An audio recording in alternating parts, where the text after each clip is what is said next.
faisant un peu le tour du Sony Xperia Z. Donc on peut déjà apprécier son poids et sa taille.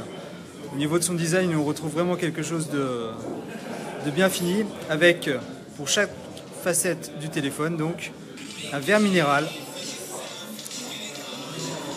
qui permet donc d'avoir une bonne résistance et surtout de pouvoir être immergé jusqu'à 1 mètre de profondeur pendant 30 minutes sans rien avoir. C'est une norme qui s'appelle la norme IP55.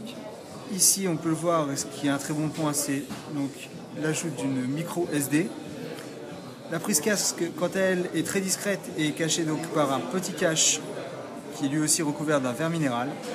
On retrouve donc toutes les technologies qui font la renommée de Sony, c'est-à-dire autant pour le son avec le xCloud, mais également pour la technologie Bravia qui va prendre en compte donc tout ce qui est image à l'écran et va donc le traiter. On a donc un très bon rendu avec des couleurs qui sont plutôt justes à vue d'œil, des contrastes et des blancs qui restent bien équilibrés. Sur une taille d'écran vraiment appréciable.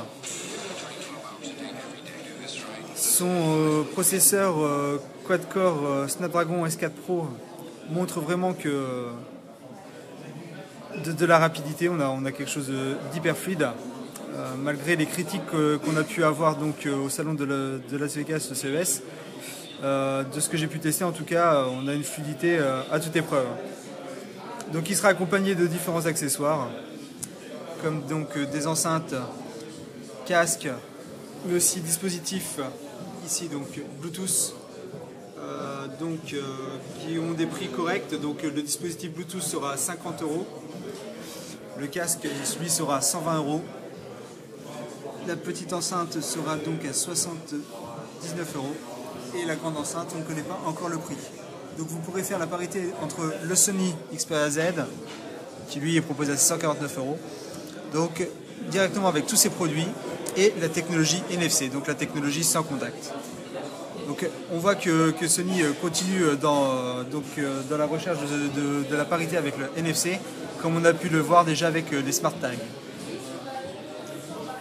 Sinon, on retrouve une technologie qui est intéressante et qui va permettre de garder donc une très bonne autonomie au niveau du téléphone, qui va permettre donc de mettre en veille tout ce que vous voulez comme application, et donc ce qui s'appelle donc le mode Stamina, ce qui va permettre donc de garder votre batterie jusqu'à franchement 2 jours facilement.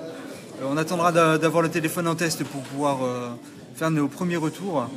Mais sachez que vous pouvez donc voir parfaitement tout ce qui a été utilisé et tout ce qui prend de la batterie. Et vous pouvez donc régler le mode comme vous le désirez, avec donc l'ajout d'applications lorsque le téléphone est en veille, donc il coupe toutes les applications. Et vous pouvez ajouter donc toutes les applications qui ne se mettront pas en veille, telles que Facebook pour les notifications, Twitter, vos mails.